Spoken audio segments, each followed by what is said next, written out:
Saludos y que Dios les bendiga. El día de hoy vamos a estar hablando sobre la historia de Judá y Tamar, una historia que encontramos en el libro del Génesis en el capítulo 38 y que es uno de esos relatos complicados, complejos, debido a que no nos encontramos con un texto que marque lo blanco o lo negro, sino que tiene bastantes matices grises. En esta historia pues nos encontramos con estos dos personajes. Por un lado tenemos a Judá, que es uno de los hijos de Jacob y que es pues uno de los representantes de las 12 tribus de Israel.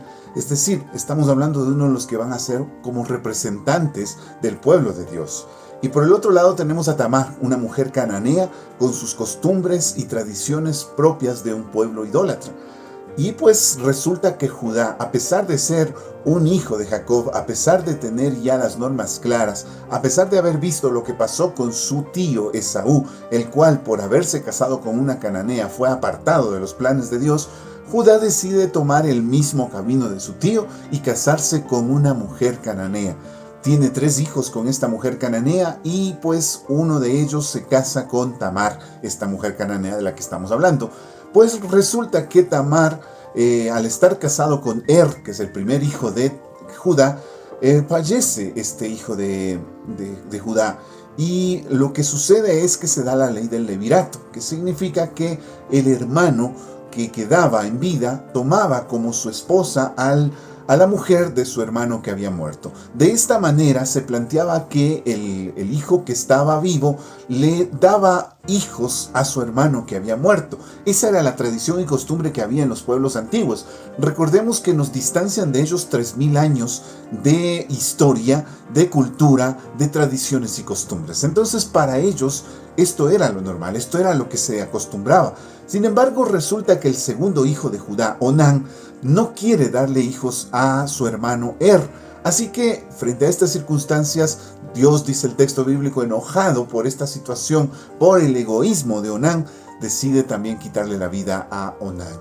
Queda el tercer hijo de Judá, y este hijo no le es dado a Tamar, como establecía esta norma, sino que lo que hace en este caso Judá es más bien darle largas, darle excusas, básicamente repudia a Tamar de manera solapada. ¿Qué es lo que hace? Le dice: ¿sabes qué, Tamar? Mi hijo está muy joven, así que mejor vuélvete a la casa de tus padres y espera hasta que mi hijo crezca y entonces sí podrás casarte con él. ¿Cuál es el problema que encontramos aquí? En primer lugar, encontramos el gran problema de que le devuelve a sus padres, lo cual era una manera tácita de decirle: eres repudiada por nosotros. Lo lógico, lo normal, de acuerdo a la costumbre de ese tiempo, era que Judá se quedara con Tamar, la dejara en alguna tienda, la dejara vivir en alguna habitación, en algún lugar en el mismo territorio donde él estaba viviendo, porque a pesar de que ya había muerto el esposo de Tamar, los 2 hijos de Judá habían muerto y los 2 habían sido esposos de Tamar, pues ella seguía siendo parte de la familia. Eso es lo que se establecía en ese momento. Pero lo que hace Judá es devolverla a su padre y decirle: espérate un momentito y cuando llegue el tiempo entonces te casas con mi hijo.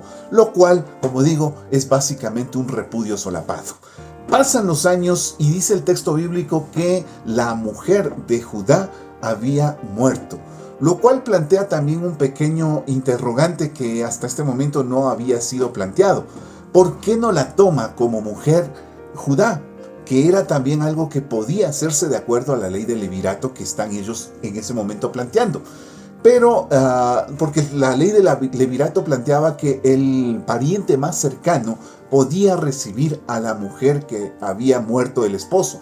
Y en este caso, pues, un pariente cercano era el mismo Judá y podía él haberla tomado. Sin embargo, él no lo quiere hacer y tampoco quiere que su hijo la tome como esposa.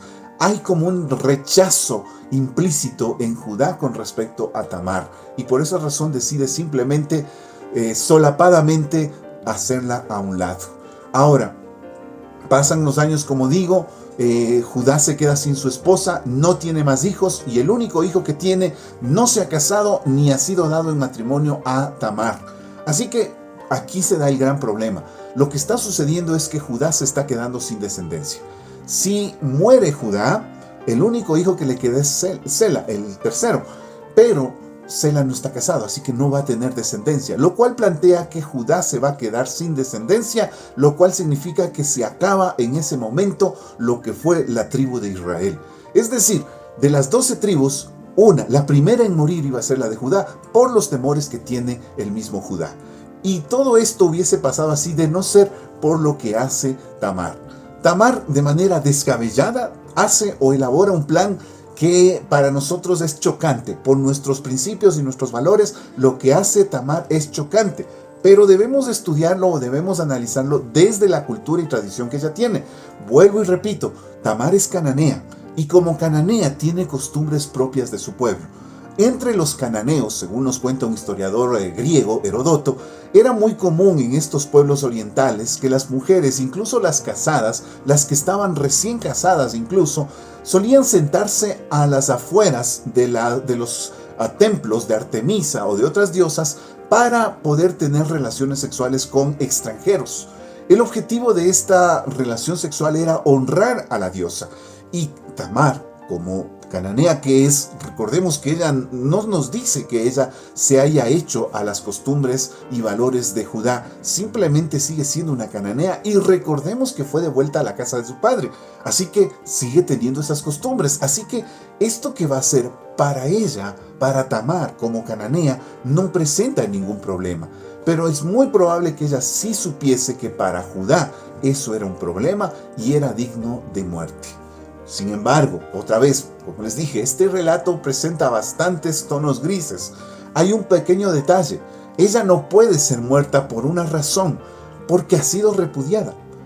Judá la ha repudiado, la ha rechazado, la ha devuelto a la casa de su padre. Así que eso significa que si ella llega a cometer adulterio, quien debe juzgarla es su padre, no el que fue su suegro, porque ya esa relación ha sido rota por el mismo Judá. Sin embargo, Tamar sabe que Judá no va a actuar así, así que sabe que tiene que precaverse. ¿Qué es lo que hace entonces Tamar? Toma la decisión de darle el encuentro en el camino a Judá, disfrazada de una prostituta sagrada, como digo, de este tipo de mujeres que se sentaban a las afueras de los templos para poder tener una relación sexual y con eso honrar a sus dioses. Lo encuentra a Judá. Judá no tiene ningún reparo en acercarse a esta prostituta sagrada, lo cual era prohibido para los israelitas. Los cananeos pensaban que no hay problema, pero los judíos sí. Y Judá no le importa sus propias leyes y va y se acuesta con esta mujer que él considera que es una prostituta sagrada. Tamar pues queda embarazada y a los 3 meses se entera Judá de que su nuera ha quedado embarazada. Y lo que decide él hacer es mandarla a matar, quemarla, con lo cual él también está siendo extremo en sus normas, porque de acuerdo a la norma de ese tiempo, la fornicación era castigada con el apedreamiento y quemar a una mujer por adulterio solo se daba si era hija de un sacerdote. Judá no es un sacerdote y Tamar es una cananea. Tamar está viviendo en la casa de sus padres. No hay vínculo ya entre Judá y Tamar. Sin embargo, Judá actúa de manera despótica para tratar de eliminar a Tamar. Nuevamente se muestra las injusticias, la irresponsabilidad, el paganismo, la idolatría de Judá de no saber hacer las cosas correctamente. Y en ese momento es que Tamar decide presentar el báculo, el sello y el cordón de Judá para decir: de Judá es el hijo que llevo en mi vientre. Lo cual hace pensar y pone el mundo patas arriba en la mente de Judá, porque Judá se da cuenta de que Tamar lo que ha hecho no lo ha hecho simplemente por una satisfacción sexual. Lo que ha hecho lo ha hecho básicamente por honrar al hijo de Judá. Otra vez, vuelvo y repito, estamos hablando de una cultura y una tradición totalmente diferente de la nuestra. Y por eso a nosotros nos choca y no nos cuadra que de esta manera quiera honrar a su difunto esposo. Pero en la cultura y en la tradición de ese tiempo, de hace más de 3000 años, la manera de honrar a un difunto esposo era dándole hijos. Y la manera de darle hijos a un esposo difunto era por medio de sus hermanos o por medio de sus allegados. Así que lo que ha hecho Tamar es, con una medida totalmente descabellada, tratar de darle hijos a su difunto esposo. En otras palabras, lo que ha intentado Tamar es honrar a su esposo.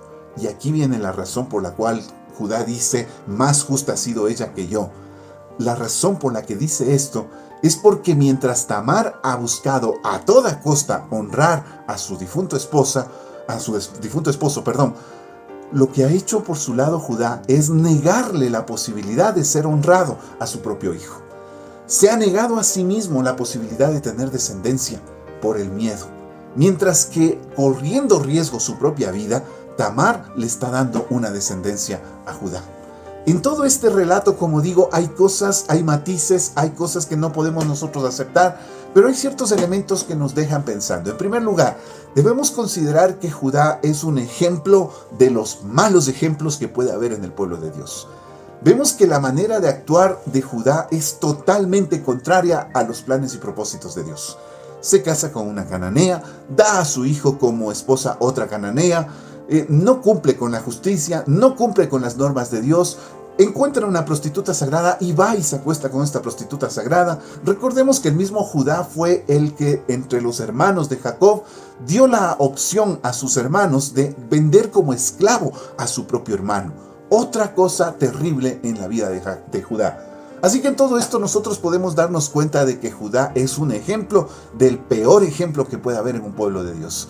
Así pues nosotros debemos considerar que aunque una persona se llame hijo de Dios, aunque diga estar asistiendo a una iglesia, aunque sea pastor, apóstol o profeta, como él se autodenomine, nosotros tenemos que juzgarlo por sus frutos, no por lo que diga de sí mismo. Y en este caso Judá termina siendo el peor ejemplo de la forma de ser de un creyente. Por otro lado, en Tamar, si quitamos estas cuestiones y estas tradiciones propias de su pueblo, encontramos algo muy valioso en ella, y es su defensa de la justicia. Por esa razón es que Judá llega a decir, más justa es ella que yo. Defiende sus derechos como mujer, defiende los derechos de su esposo, aun cuando está muerto, e incluso defiende los derechos de la tribu de Judá, por lo cual ni siquiera Judá estaba luchando. Así que es una mujer de armas tomar y que está decidida a que se haga justicia. Es algo que nos llama la atención y que nosotros debemos reconocer que está presente en el corazón de Dios.